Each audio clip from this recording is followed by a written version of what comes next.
I want to start this video with the fact that this is kind of an extension of my earlier video where I already spoke to you guys once about 5 hours ago. That's why I have the same gear on, but it's a new road, so let's enjoy this. This is Lyme, New Hampshire's Grafton Turnpike. It's the fastest way on a bike like this to get from Lyme to Canaan. If you don't want to ride on dirt, well, it's a lot longer of a ride. So I wanted to start today by saying my beta is broken. As it's not sensationalism or like clickbait or something. It's just, should start over. I got the beta in July of last year. I spent way too much money at Knott's in Manchester, New Hampshire.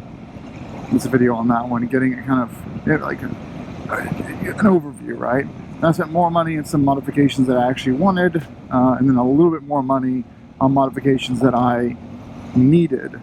And that was the primarily need was a taller seat and springs, front and rear springs that were set to my weight. So, so that's actually sprung for my weight. And I kind of started the 2019 ride season with a bike that had a complete makeover of springs. I went back to the OE gearing for the front and rear sprockets, so the top speed was increased, and I wasn't shifting every 9 miles an hour because the gearing was just so low. The guy taking a top speed of 90 miles an hour and made it a top speed of 60, and 500 street legal for single track riding was what his goal was. Anyway, so I got a new chain, got a new front and rear sprocket, front and rear springs were replaced, and then a couple of guards, new sprocket chain guides and guards and stuff like that back there. The bike came to me with the Fastway, a heavy duty, I should stand up so I can get a little more control here, heavy duty kickstand, which I didn't know how bad the OE kickstand was, but it's flimsy. It actually doesn't hold itself up. You have to actually rubber band it to the bike. I always wondered what the hanging down rubber band thing was. Well, it turns out it's the kickstand holder. And so the kickstand's very flimsy, but remember, these are enduro bikes. So they come with, what someone would say, wow, this fuel tank is way too small. This seat's way too small. This kickstand is way too flimsy and weak. And then you realize that you're actually going to end up, riding this thing, on trails and competing in it. Oh, okay, I get it now. I get why it's so thin and light and all that good stuff. So the previous owner had bought a Fastway heavy-duty kickstand, and when we were out May 21st, I think, when I was out doing the Dirt Days planning, my bike, along with the two other bikes I was with, the 690 and a 650, KTM and a Honda, it just fell over in the mud, which, dirt bikes, the kickstands, they fall over in the mud. It happens. So it fell over. And then I got to put the kickstand up to leave. I should know what's behind me. And the kickstand won't go back up. It's hitting the rear swing arm. So I bent it around the swing arm, and we take off, we ride down the hill. And then I realized when we get to the restaurant that this whole time the kickstand has been wearing away the nice freshly painted red paint on my chain. So I've got, and I don't know, it's my first bike with a chain. So my chain damaged? Is the sprocket damaged? Is the swing arm damaged? It's all scratched up, but is there a serious issue here?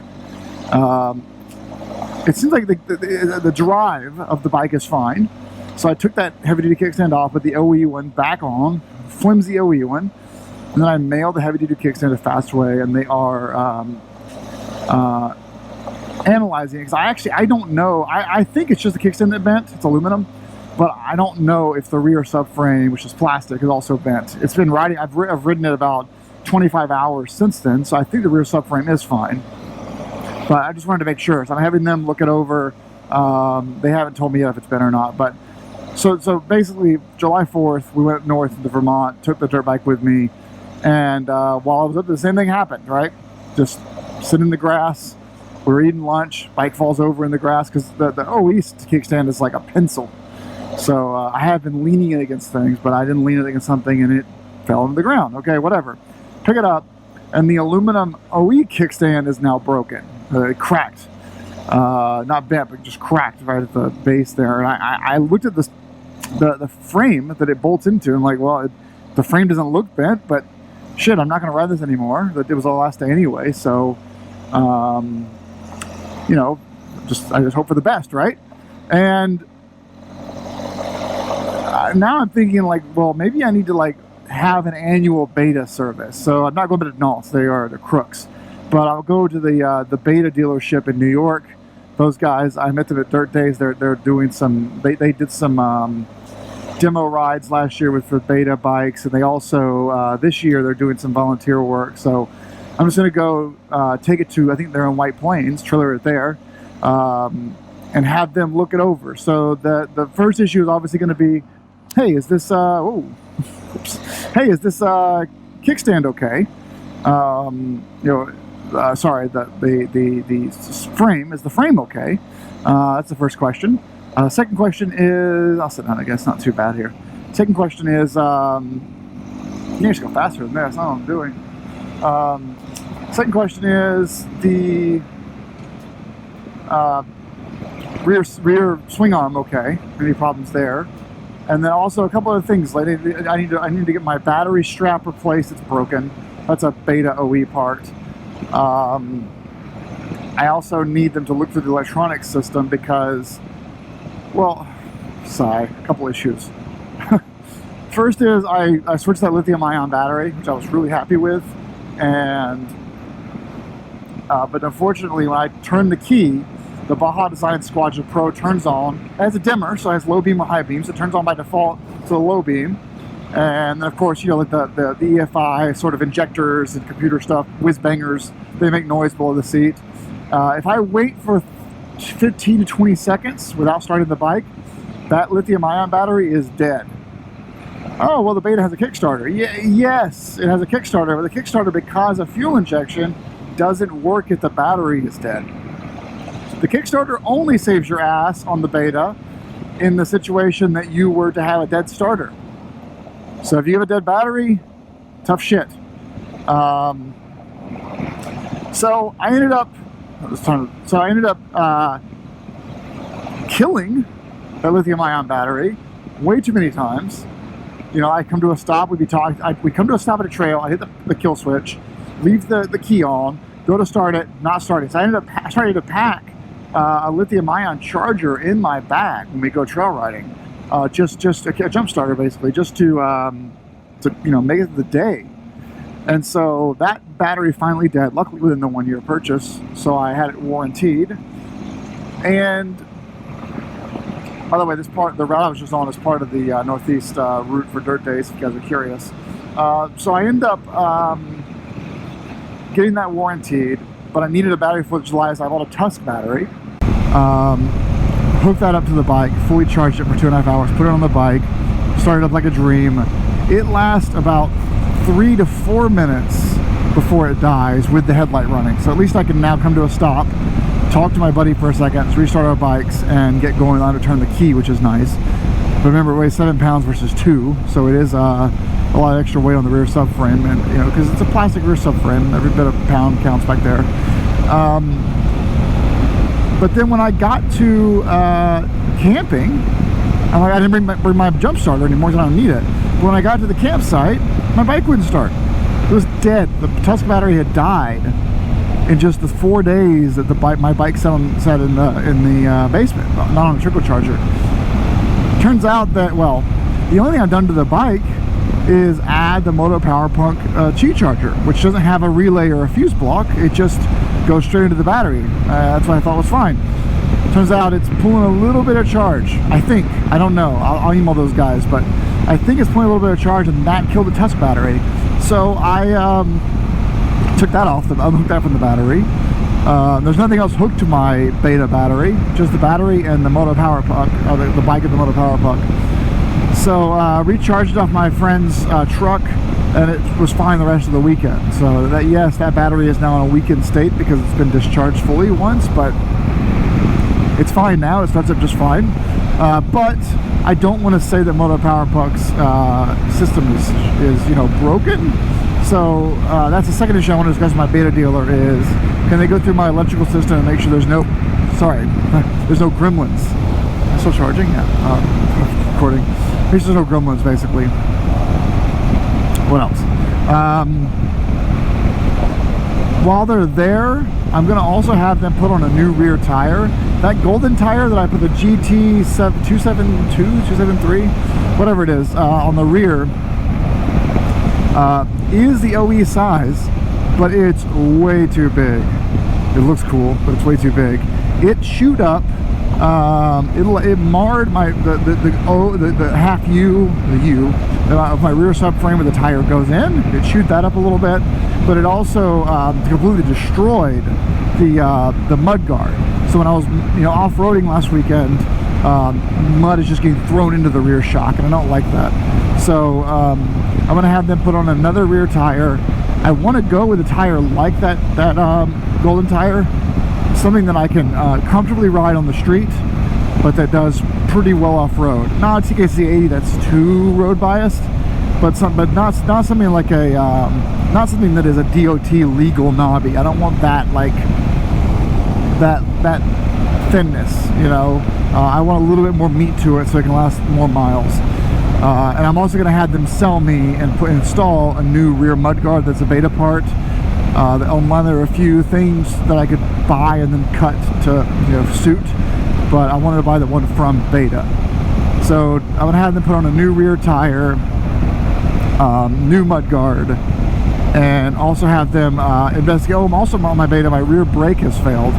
There's no oxygen in the system. I'm going to have them purge the system for me, just give it a quick check. If I am at a stop and I hold the rear brake lever, the bike doesn't move, but I'm trying to come to a stop and I'm hitting it, I don't feel any braking at all. And that could just be a dirt bike thing. Dirt bikes could just have like almost no rear brake pedal, but I want it to be usable when we're going downhill on trails. So I want that rear brake to work. It's a big request, right? So that's kind of my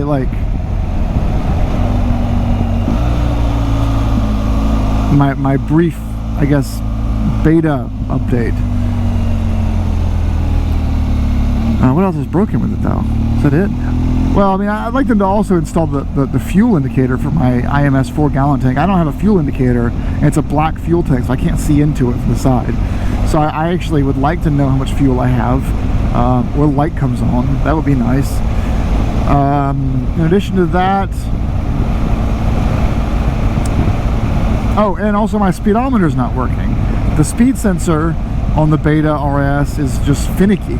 It started fine, and the guy that I bought it from was like, yeah, sometimes the speed is on accurate report, so I do GPS speed on the, what do they call that thing?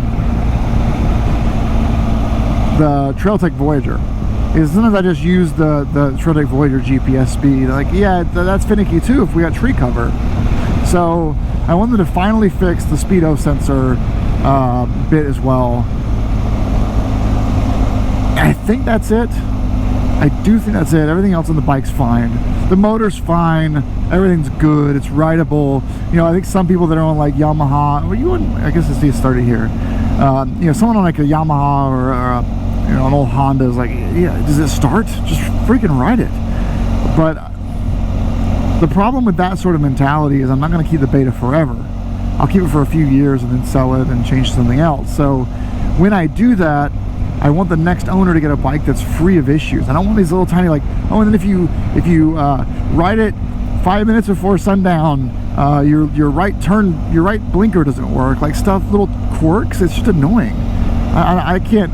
So it's annoying to me now. I put up with it, but I think it turns out that I'm going to need to spend like $1,000 every year on just a dealer rehab or refurb, just to go through the whole bike and give it their business. That's my feeling. So I'm doing all the oil, all the fluid changes myself, the filter changes myself, but it just needs like that once a year dealer touch for little tiny things that just break along the way. And some of it may be self-inflicted, but either way, it's annoying to me. It's gonna be annoying to the next owner. That's the Beta update. So the beta's broken, kind of. Once Fastway gets back to me with the peg, the foot peg, I can reinstall that, and they'll at least confirm to me that their peg did break, that did bend, so I can rule out the rear subframe being broken. But then, yeah, I need to. So I'll be able to sell that replacement lithium-ion battery. I might just keep it. I don't really know yet until I figure out these electrical gremlins. With the Moto Power Puck, though, if that's the culprit, I'll have to install some sort of a fuse block or some kind of electronic management system which won't send power to those devices when the bike is off, because I don't want to drain the battery. Basically, so I need kind of a fuse that switches based on ignition. Well, it's kind of a boring video, I guess, but if you guys want to hear about beta problems, that's my beta problems. All right, I'm gonna go ride Potato Road. It's a fun little dirt road. I'm gonna head home. So everyone ride safe. Thanks for watching. I maybe there's 2 videos. I don't know. Put it the other one. It'll be super long. How many minutes do we have here? Oh, son of a gun! That's a long video. Well, my gain is your loss.